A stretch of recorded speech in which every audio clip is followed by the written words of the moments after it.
3 miles beneath the Pacific Ocean in complete darkness and crushing pressure lies a secret that nearly sparked World War III.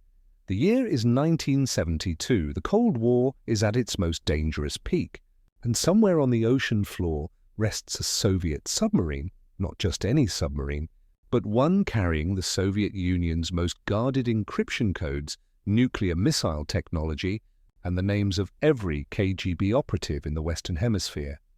The CIA knows exactly where it is. The Soviets are desperately searching, and between them lies 18,000 feet of water, impossible engineering challenges, and a cover story so elaborate it would require building one of the largest ships ever constructed. This is the story of Project Azorian, the most expensive, most audacious, and most secret operation in CIA history. And it almost worked perfectly. To understand this operation, we must travel back 4 years earlier. To March 1968, the Cold War has transformed from ideological conflict into a technological arms race.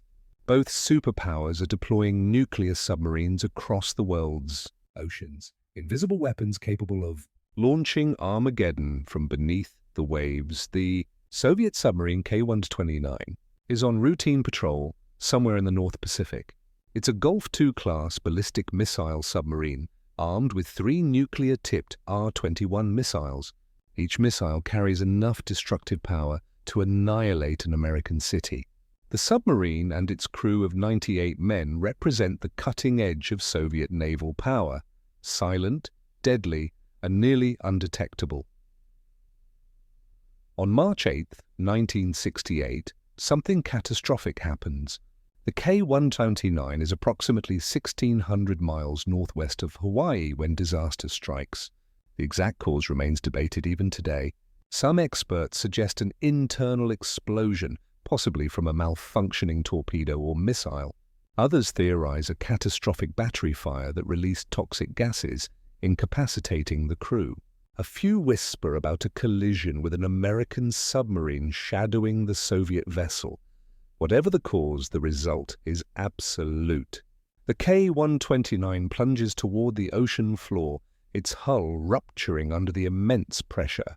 Within minutes, the submarine comes to rest at a depth of 16,500 feet, more than 3 miles straight down. All 98 sailors perish instantly or within moments. The Soviet Pacific Fleet has lost one of its nuclear submarines, and for days they have no idea where it went down, but the United States knows exactly where it is. America's underwater surveillance network, called SOSUS, Sound Surveillance System, is a chain of listening stations positioned across the ocean floor. These hydrophones are so sensitive they can detect a submarine's propeller from thousands of miles away. On that March morning, SOSUS operators recorded an unusual acoustic signature, the sound of a submarine breaking apart under pressure, followed by the impact of metal hitting the ocean floor. Using sophisticated triangulation, U.S. Navy intelligence pinpointed the location with remarkable precision. They knew the approximate coordinates. They knew the depth, and they knew what was down there. American analysts quickly realized they were sitting on an intelligence goldmine. The K-129 carried Soviet nuclear missiles that could reveal the true capabilities of Russian atomic weapons. It held encryption machines loaded with codes that could expose Soviet communications worldwide. The submarine's navigation systems might reveal patrol routes and strategic positions. Most valuable of all, the code room likely contained documents identifying every Soviet intelligence operative embedded in Western nations. The problem was simple to state, but seemingly impossible to solve. How do you recover a 2,000-ton submarine from a depth no human technology had ever reached? The deepest salvage operation in history had recovered objects from 5,000 feet. The K-129 rested more than 3 times deeper, where the pressure exceeds 8,000 pounds per square inch, enough to crush a car into a cube the size of a briefcase. The CIA convened meetings with the world's leading ocean engineers, salvage experts, and deep-sea specialists. The answer from every expert was unanimous: impossible. No crane existed that could reach that depth. No cable was strong enough to lift such weight from such distance. No submersible could operate at that pressure. The technology simply did not exist. But there was another problem racing against time. The Soviets were searching for their missing submarine. Soviet naval vessels were conducting systematic searches across the North Pacific. While they didn't know the exact location, they were methodically covering vast areas of ocean. Every day that passed increased the chance that Soviet search teams would stumble upon their lost submarine. If the Russians found it first, they would either recover it themselves or, at minimum, destroy the most sensitive materials to prevent American access. The CIA's Technical Services Division presented the challenge to Richard Helms, Director of Central Intelligence. The briefing was sobering. To recover the submarine, America would need to invent entirely new technology. The operation would cost hundreds of millions of dollars, possibly approaching $1 billion. Success was far from guaranteed, and the entire mission would need to remain absolutely secret.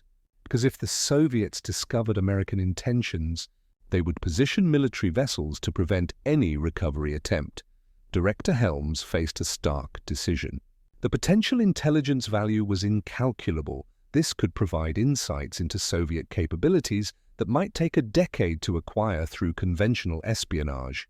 On the other hand, the cost was staggering, the technical challenges unprecedented, and failure would waste enormous resources while potentially exposing American intelligence methods. After consulting with President Nixon's national security team, Helms made the call: proceed. If the technology didn't exist, they would invent it. Budget virtually unlimited. Timeline as fast as humanly possible. Secrecy absolute. The CIA created a special projects office to tackle the challenge.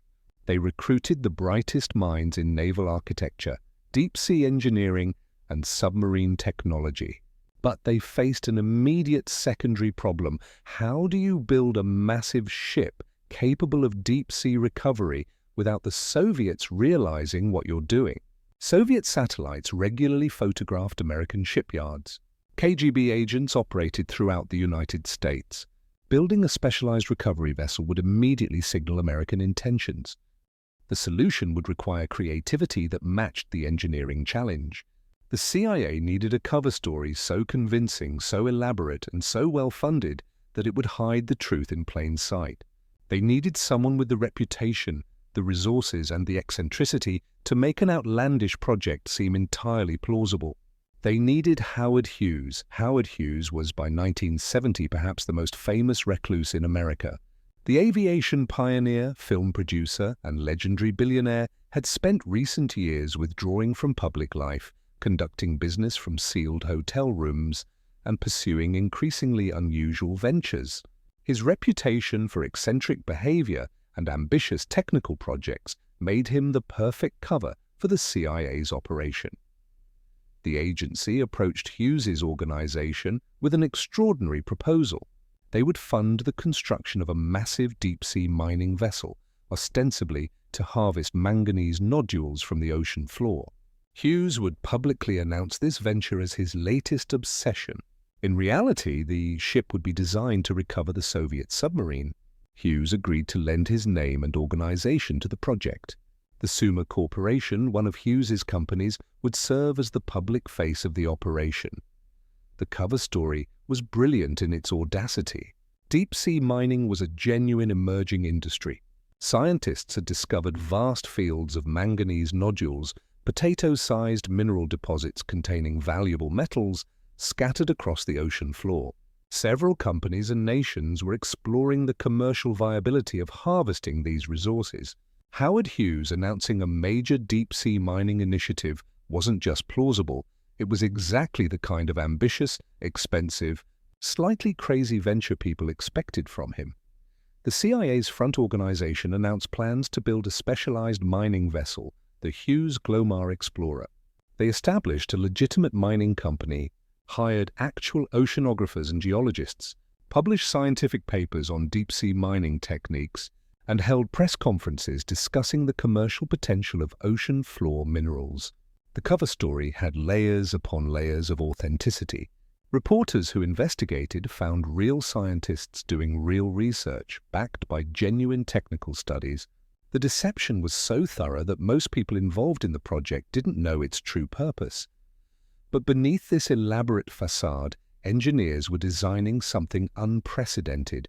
The Hughes Glomar Explorer would be 619 feet long, displacing 36,000 tons, one of the largest ships ever constructed. The vessel's centerpiece was a massive derrick system, 209 feet tall, capable of lifting extraordinary weight from extreme depths. But the ship's most remarkable feature was hidden inside a moon pool, a 60 by 199-foot opening that ran through the ship's center, allowing objects to be lifted from the ocean and pulled directly into the vessel's interior.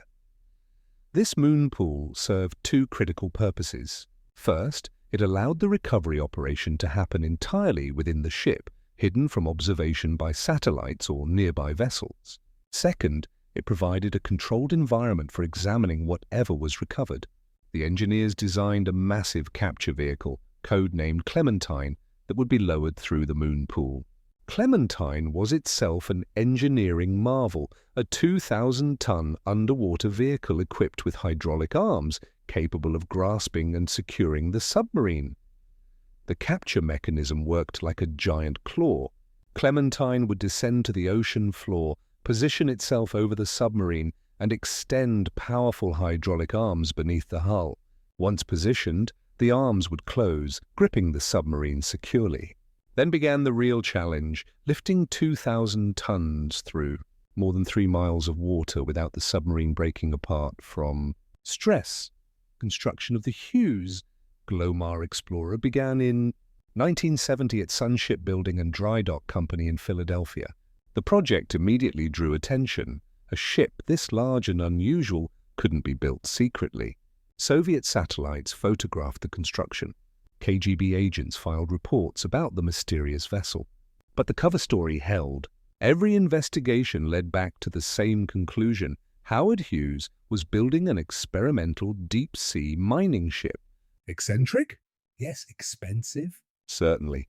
But nothing suggested covert military or intelligence purposes. The ship required revolutionary technology. Engineers developed a dynamic positioning system using computer-controlled thrusters that could hold the vessel stationary over a single point on the ocean floor despite currents and winds.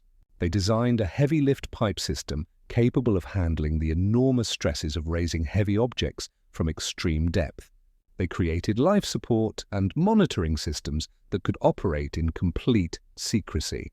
Every component had to work perfectly the first time. There would be no chance for a second attempt. By 1973, the Hughes Glomar Explorer was complete. Sea trials began, ostensibly testing the mining systems. In reality, crews were training for the actual mission. They practiced deploying and recovering Clementine. They simulated positioning the ship over a target. They rehearsed emergency procedures for equipment failure or unexpected discovery. The operation was designated Project Azorian, though crew members often simply called it the mission or referred to it in code. The CIA recruited a crew of 178 men, half CIA personnel and technical specialists, half civilian contractors hired through Hughes's companies. The contractors believed they were genuinely working on a mining operation. The CIA operatives knew the truth, but operated under strict compartmentalization. Each person knew only their specific role. Security was absolute.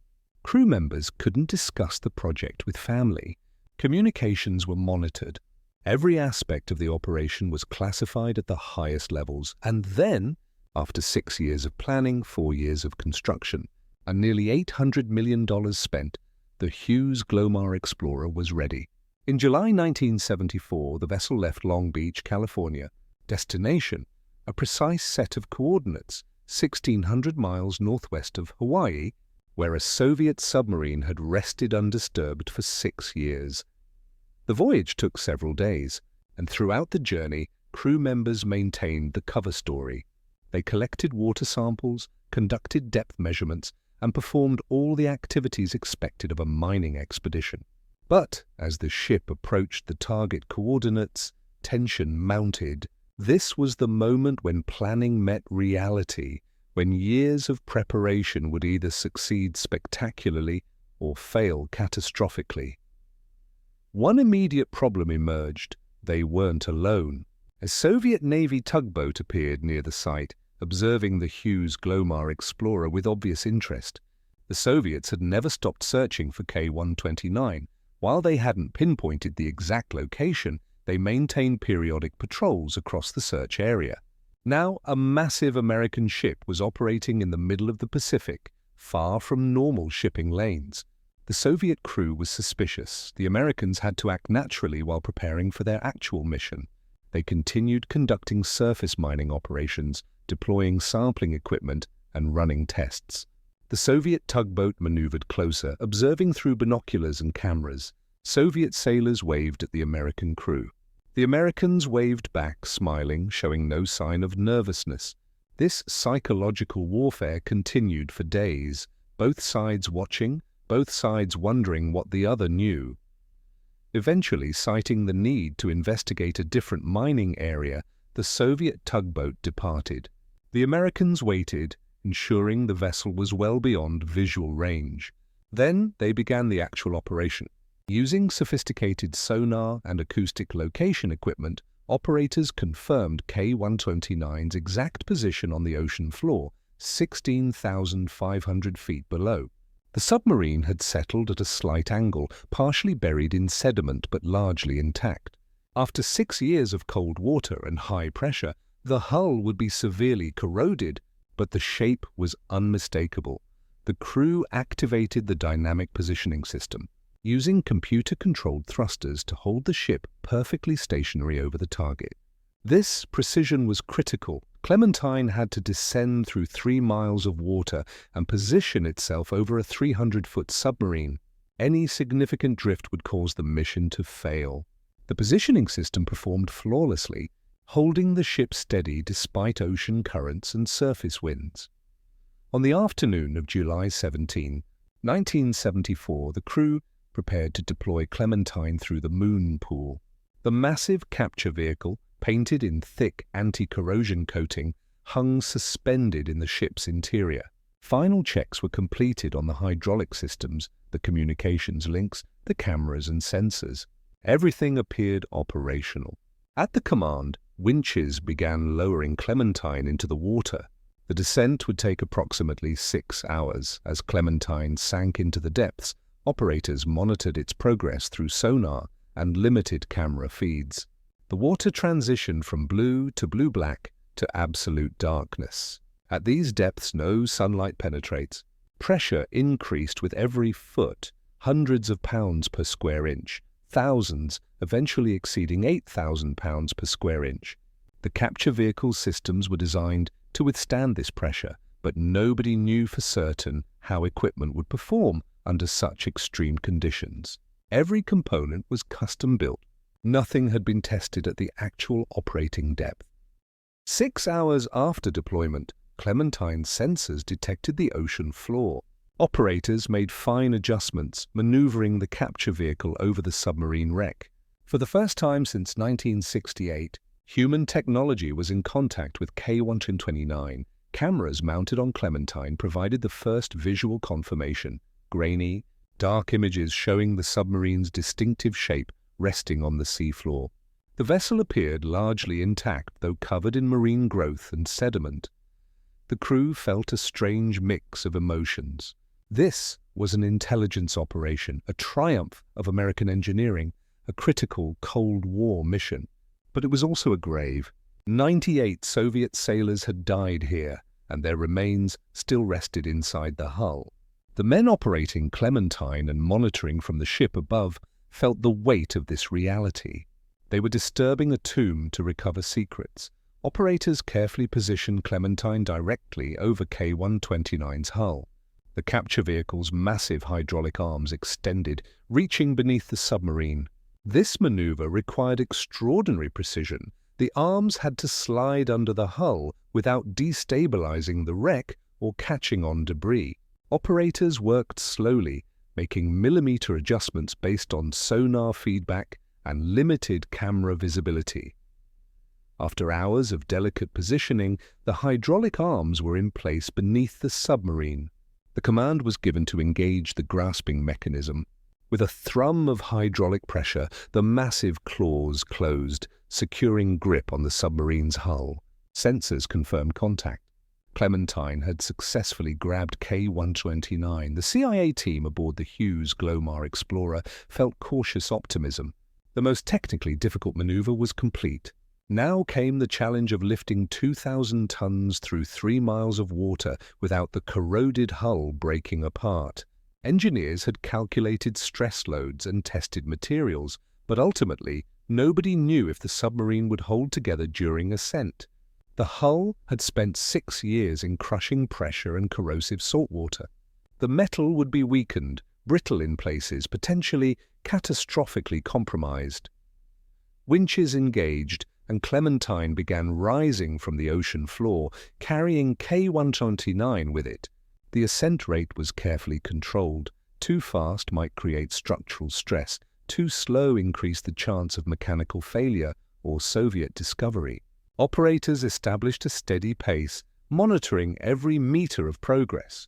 Sensors measured strain on the capture arms, watching for any sign of slippage or structural failure. The first 1,000 feet passed without incident, then 2,000, 3,000. The submarine was rising, held secure in Clementine's grip, ascending through the darkness. Crew members allowed themselves to hope that the operation might actually succeed. They imagined the intelligence windfall waiting inside that hull, code machines, missile technology, strategic documents. This could be the intelligence coup of the decade. At 8,000 feet, roughly halfway to the surface, disaster struck. Sensors detected unusual stress patterns. Camera feeds showed something terrifying. The submarine's hull was beginning to break apart. 6 years of corrosion combined with pressure changes during ascent had fatally weakened the metal. Cracks appeared along the hull, spreading rapidly. Before operators could react, a catastrophic structural failure occurred. The submarine broke in two.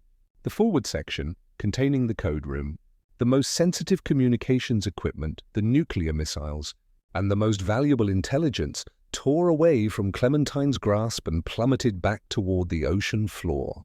Operators watched helplessly as the piece fell, tumbling through the darkness, disappearing from sensors. Within minutes, the forward section crashed back onto the seafloor at 16,000 feet, burying itself in sediment and likely suffering additional damage from impact. The aft section remained secured in Clementine's arms, roughly 1/3 of the submarine, containing the reactor area, some torpedo tubes, and the crew quarters. The CIA faced an agonizing decision: continue lifting the remaining section or abort the mission entirely. The most valuable intelligence had just fallen 3 miles back into the abyss. What remained was significantly less important, but it still contained Soviet technology, potentially valuable materials, and evidence of Soviet nuclear submarine construction.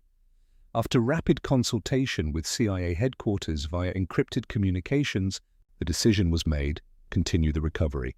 Even partial success was better than nothing. The operation had cost $800 million. They would recover what they could.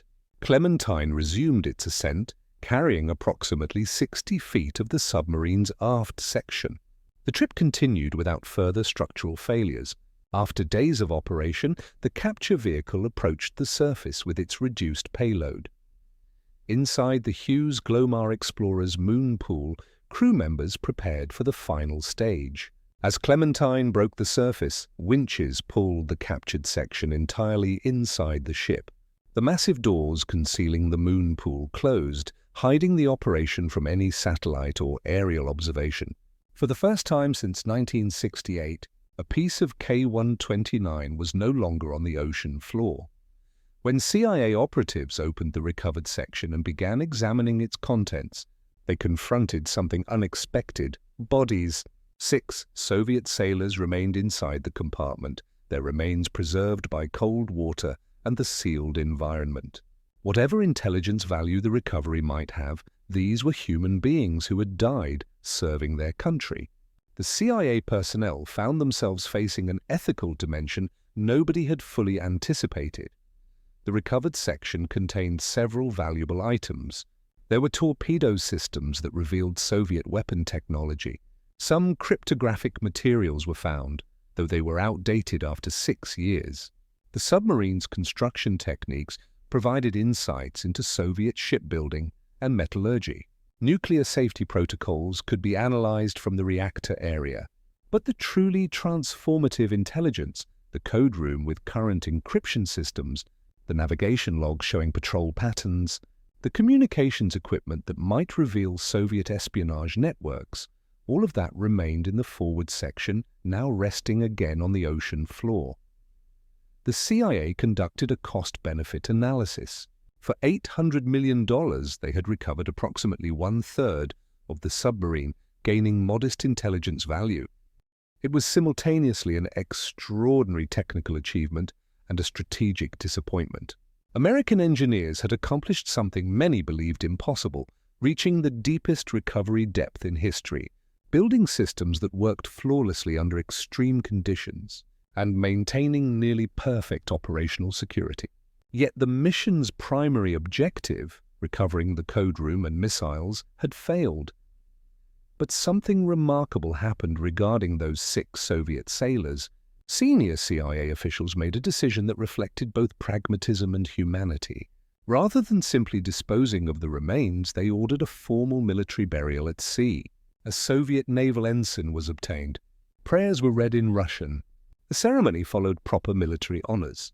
Each sailor's body was sewn into a weighted canvas bag and committed to the depths with full respect.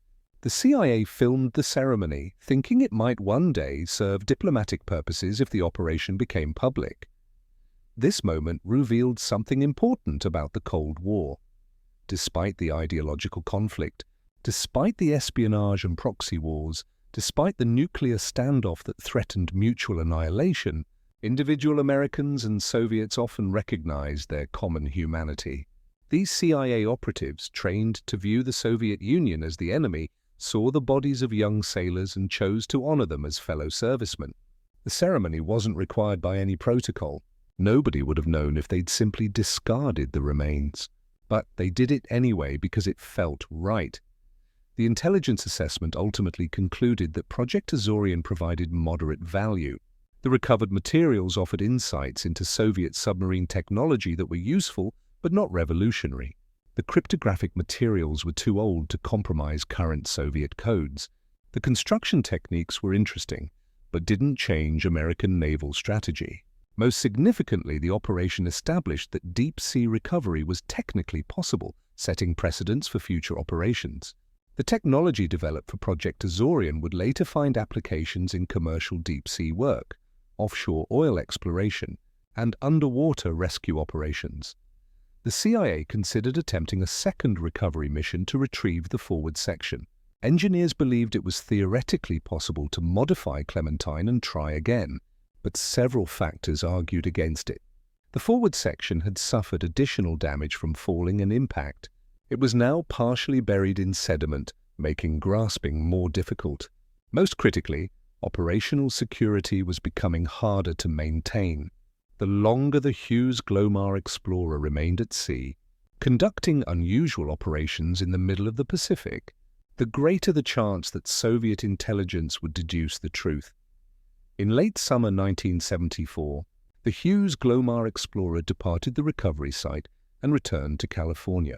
To outside observers, the expedition had been a typical deep-sea mining operation, interesting to specialists, irrelevant to the general public. The submarine section was carefully examined, documented, and analyzed at secure CIA facilities. The intelligence was disseminated through appropriate channels, and Project Azorian became one more classified operation in the vast secret history of the Cold War. Except secrets rarely stay secret forever, and this particular secret was about to unravel in the most unexpected way possible. The exposure of Project Azorian had nothing to do with Soviet intelligence, clever investigative journalism or security breaches within the CIA. Instead, it connected to a completely unrelated political scandal that was simultaneously destroying Richard Nixon's presidency, Watergate. In June 1974, while the Hughes Glomar Explorer was conducting its recovery operation, the Watergate scandal was reaching its climax. Nixon would resign in August. Congressional investigations were examining all aspects of Nixon's administration, including relationships between the White House and intelligence agencies. The CIA, concerned about potential exposure of various operations, began internal reviews of covert programs. During these reviews, some information about unusual CIA activities reached journalists. In February 1975, investigative reporter Jack Anderson received leaked documents suggesting the CIA had conducted a secret operation involving Howard Hughes and a mysterious ship in the Pacific. Anderson, one of America's most aggressive investigative journalists, began researching. His sources provided enough details that he pieced together the basic truth. The CIA had attempted to recover a Soviet submarine. When CIA Director William Colby learned that Anderson planned to publish the story, he took the highly unusual step of personally contacting Anderson and requesting that the story be suppressed. Colby argued that publication would damage ongoing intelligence operations, harm relationships with allies, and potentially endanger CIA personnel. He revealed enough classified details to convince Anderson that the operation was genuine and significant. Anderson initially agreed to delay publication while considering the request. Colby then approached major American newspapers and television networks asking for a voluntary embargo on the story. In a display of government media cooperation unthinkable today, most major outlets agreed.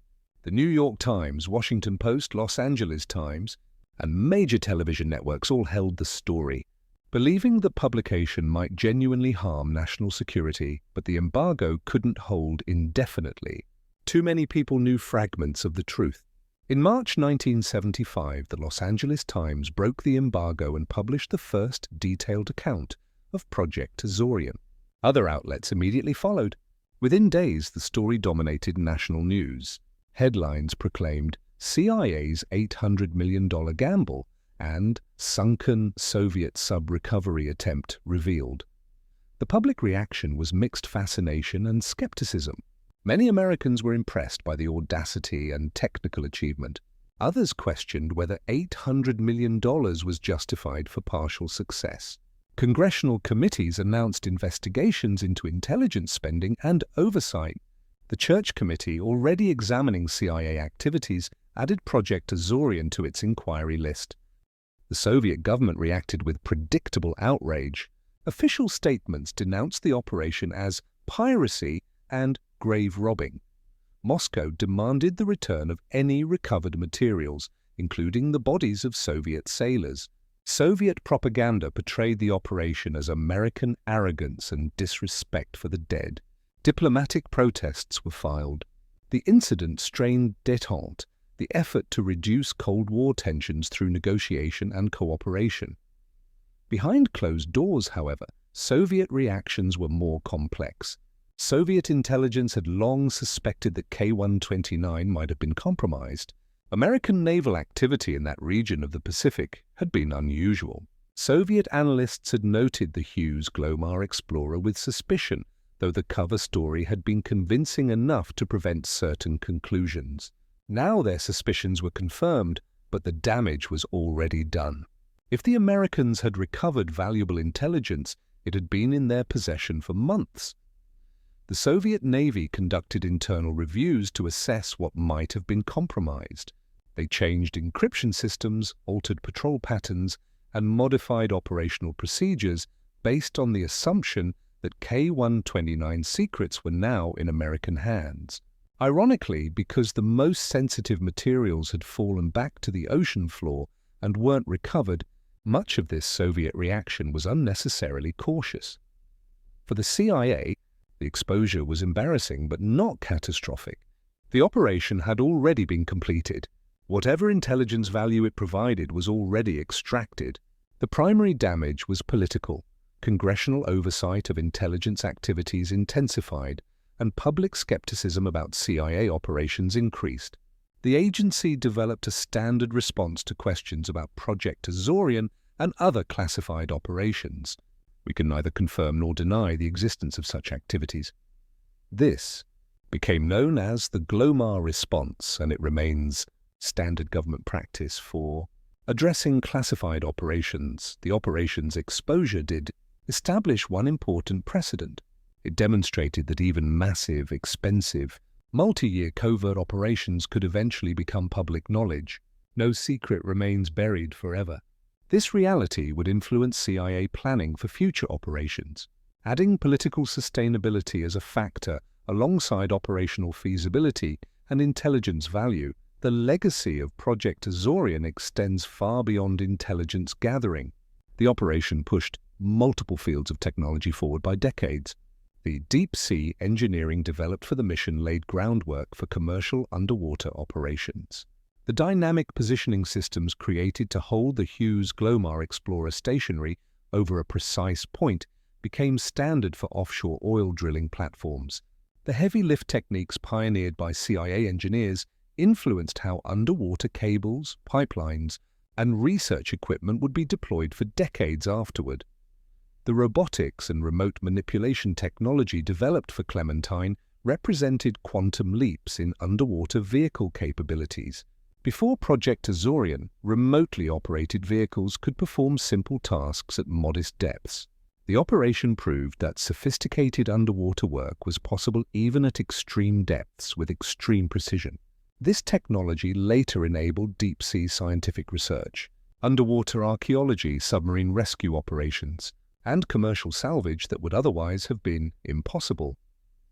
The commercial deep-sea mining industry, ironically, did eventually develop along lines similar to the cover story.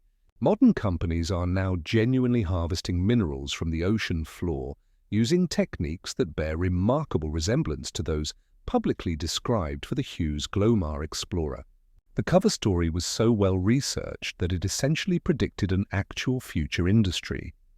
For intelligence operations, Project Azorian established important lessons. First, extraordinary technical operations are achievable if resources and expertise are properly aligned. The mission proved that impossible is often simply not yet achieved. Second, cover stories must be elaborate, well-funded, and sustained to be effective against sophisticated adversaries. The Howard Hughes mining operation succeeded precisely because it was real enough to withstand investigation. Third, even successful operations can have limited intelligence value if key objectives aren't achieved. Recovering part of the submarine provided modest returns for enormous investment. The ethical dimensions of the operation continue to generate discussion.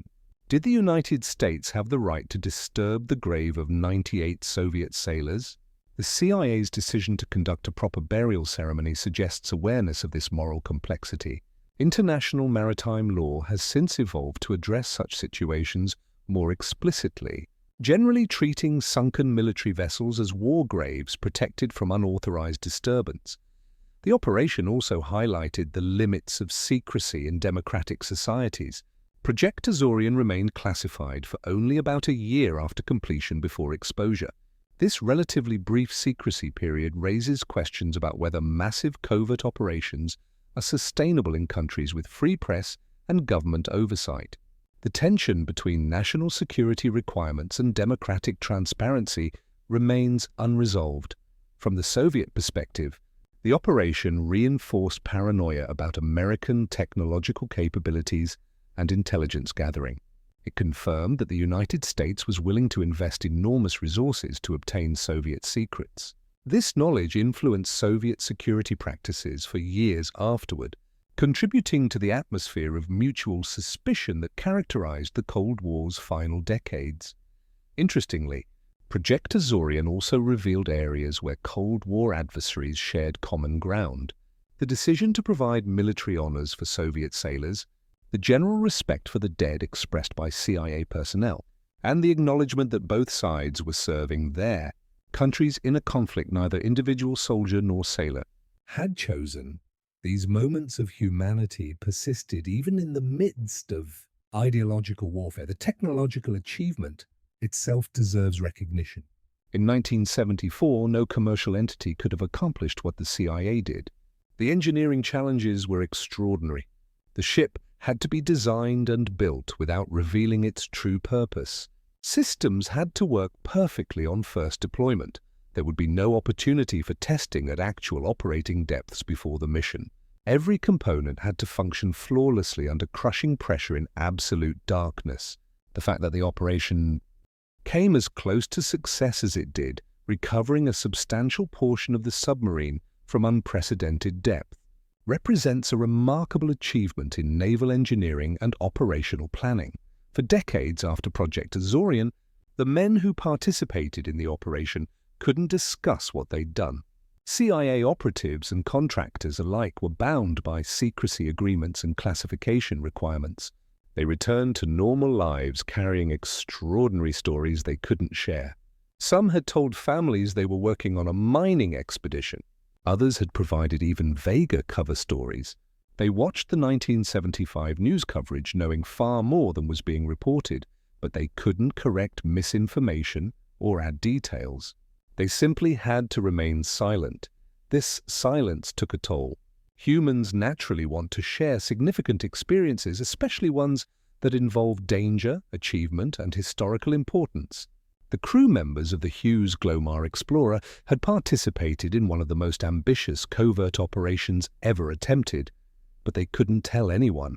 They couldn't mention it in job interviews, couldn't reference the experience when discussing naval engineering, couldn't use it as an example of problem-solving under pressure. The operation simply didn't exist in their official biographies. Families were affected by the secrecy as well. Spouses knew their partners had been involved in something classified, but not what. Children grew up aware that their parent had done something important that couldn't be discussed. Relationships strained under the weight of secrets.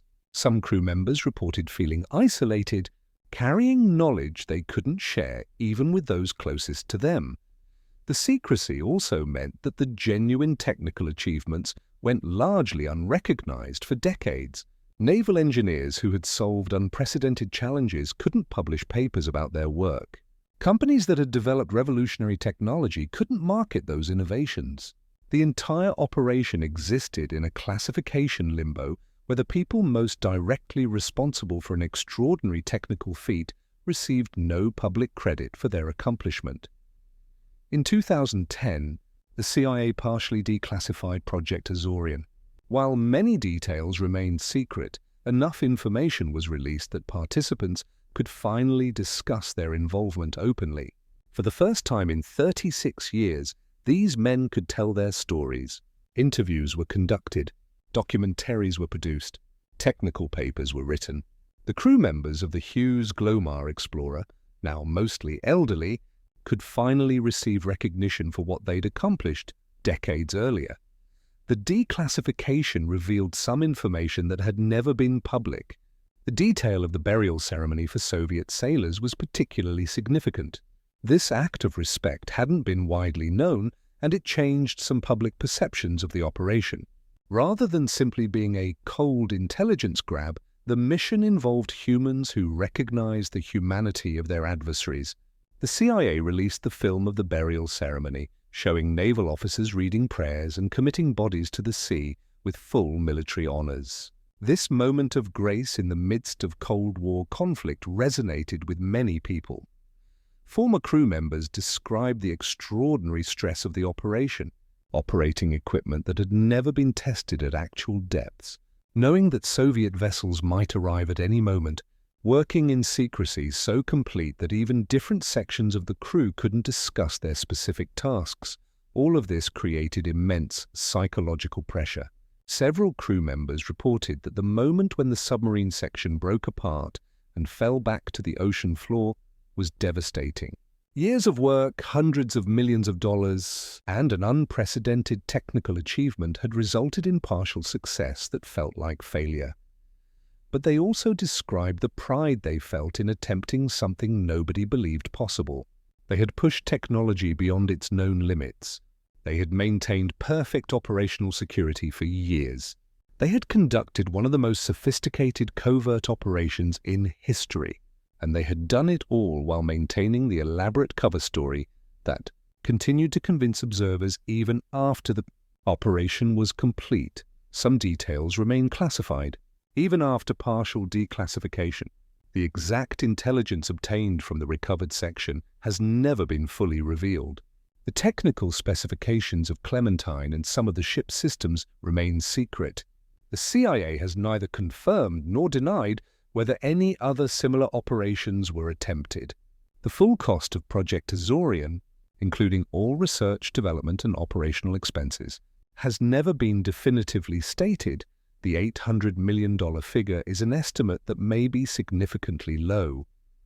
What we do know is that Project Azorian represents a unique moment in Cold War history. It combined technological ambition with elaborate deception, massive resources with human drama, and geopolitical stakes with individual choices about honor and respect. The operation succeeded technically while failing strategically, achieved engineering breakthroughs while providing limited intelligence value, and remained secret for years while eventually becoming one of the most famous CIA operations in history. Today, the ocean floor remains a contested space, but the nature of that contest has evolved. During the Cold War, the primary concern was military advantage, recovering enemy secrets, monitoring submarine movements, and maintaining technological superiority. Modern concerns include these traditional security issues while adding new dimensions: cyber infrastructure, environmental protection, resource extraction, and international law. The ocean floor now carries the infrastructure of global communication. Hundreds of fiber optic cables cross the oceans, carrying internet data between continents. These cables are vulnerable to interference, monitoring, or sabotage. Both state actors and criminal organizations have shown interest in accessing or damaging these cables. The same deep-sea technology developed for operations like Project Azorian could be used to tap or cut these critical communication lines. Modern submarines are quieter, more sophisticated, and more difficult to detect than their Cold War predecessors. Russian and Chinese submarines conduct operations in international waters near American shores. American submarines do the same near Russia and China. This underwater shadow war continues, though with more advanced technology and different strategic focuses. The intelligence value of recovering a modern submarine would be even greater than K-129, as contemporary vessels carry far more sophisticated electronics, communication systems, and weapon technologies. Environmental concerns have added new complexity to deep-sea operations. K-129 forward section still rests on the ocean floor, and it contains nuclear material from the submarine's reactor and warheads. Environmental groups have raised questions about whether this material poses ecological risks. International maritime law has evolved to address shipwrecks, particularly military vessels, which are increasingly recognized as war graves deserving protection rather than salvage targets. Commercial deep-sea mining has become a real industry, fulfilling the cover story created for Project Azorian. Companies are now harvesting minerals from the ocean floor using technology remarkably similar to what was publicly described for the Hughes Glomar Explorer. However, this industry faces significant environmental and regulatory challenges. The ecological impact of deep-sea mining remains poorly understood, and international agreements are still being negotiated to balance resource extraction with ocean protection. The Hughes Glomar Explorer itself had an interesting fate after its CIA service concluded. The ship was eventually sold and converted to a conventional deep-sea drilling vessel. It worked in the offshore oil industry for decades, its extraordinary secret history hidden beneath new paint and modified equipment. The ship was finally scrapped in 2015, its remains recycled, its place in history remembered only by those who knew its true purpose. The capture vehicle Clementine was never used again after the 1974 operation. Some reports suggest it was dismantled, while others claim it remains in storage. The CIA has never confirmed the fate of this remarkable piece of engineering. If it still exists, Clementine represents a unique artifact, the only underwater vehicle ever built specifically to recover a submarine from extreme depth. The intelligence. Lessons of Project Azorian continue to influence modern operations. The operation demonstrated that massive covert activities are extremely difficult to keep secret indefinitely in democratic societies with free press. This reality has pushed intelligence agencies towards smaller, more compartmentalized operations that are easier to conceal and politically defend if exposed. The operation also showed that technical capability doesn't guarantee strategic success. Recovering part of the submarine provided limited value despite extraordinary engineering achievement. The K-129 itself remains a point of interest for both historians and intelligence agencies. The forward section, containing the code room and missiles that were the primary target, still rests at 16,000 feet. Occasionally, Russian naval vessels visit the site, presumably to monitor the wreck and ensure nobody is attempting another recovery. International maritime law now provides stronger protections for such wrecks, though enforcement in international waters remains challenging. Modern technology could potentially complete what Project Azorian started. Contemporary remotely operated vehicles can reach those depths with greater precision than 1970s technology. Recovery systems are more sophisticated, but political, legal, and environmental considerations make such an operation unlikely. The intelligence value has degraded over 50 years, the diplomatic risks have increased, and international agreements provide more protections for military shipwrecks. Perhaps the most significant modern implication is what Project Azorian reveals about the intersection of technology, espionage, and political will. When sufficiently motivated and funded, human ingenuity can accomplish extraordinary things. The engineers and operatives of Project Azorian succeeded in reaching depths and recovering objects that experts had declared impossible. They invented technologies that found commercial applications decades later. They maintained operational security against a sophisticated adversary for years. These achievements demonstrate that impossible is often simply not yet achieved, a lesson relevant far beyond intelligence operations. The Hughes Glomar Explorer was eventually sold, converted to a deep-sea drilling ship, and spent decades in commercial service, its secret past hidden beneath new paint and purpose. It was scrapped in 2015, its extraordinary history reduced to recycled metal. The submarine K-129 still rests where it fell in 1968. The forward section, containing the secrets the CIA spent nearly $1 billion trying to recover, lies, undisturbed in the darkness, a steel tomb for those who died in the Invisible War. Project Azorian remains one of the most ambitious covert operations ever attempted. It pushed engineering to its absolute limits. It cost nearly $1 billion. It maintained perfect secrecy for years. And in the end, it achieved only partial success. But perhaps that's the real lesson of Project Azorian, not that American ingenuity could build a ship capable of reaching the unreachable, not that the CIA could orchestrate such an elaborate deception, but that in the desperate competition of the Cold War, both sides were willing to risk everything, spend anything, and attempt the impossible for the smallest advantage. The Cold War spawned thousands of operations most will never know about.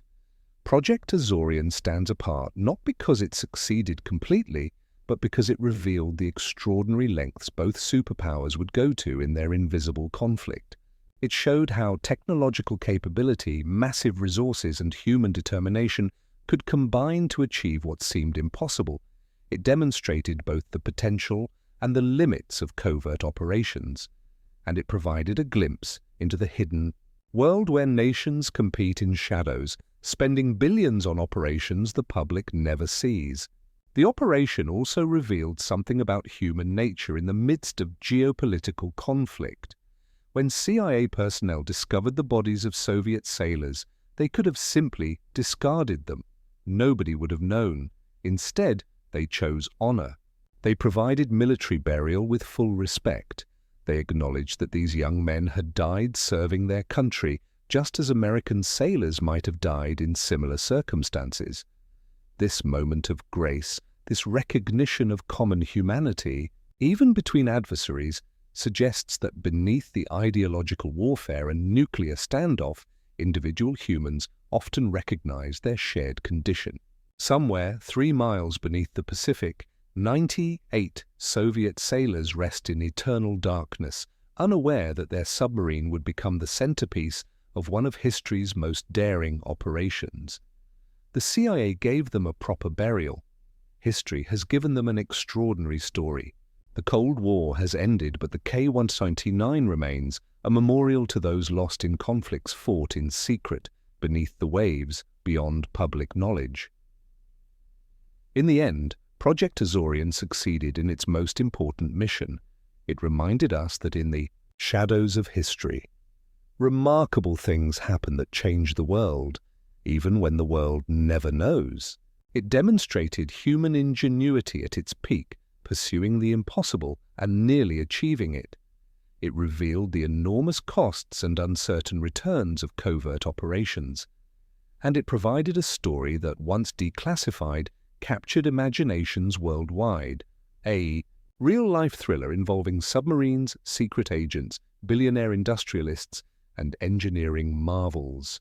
The ocean keeps its secrets, but sometimes with enough determination, enough resources, and enough ingenuity, we can reach into those depths and retrieve fragments of truth.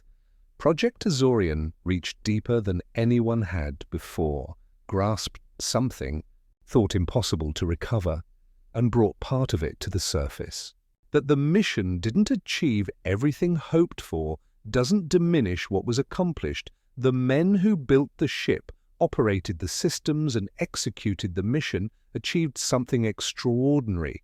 They earned their place in history, even though for decades history couldn't acknowledge their names. This is the story of Project Azorian. The billion-dollar gamble, the impossible mission, the secret that nearly stayed buried forever.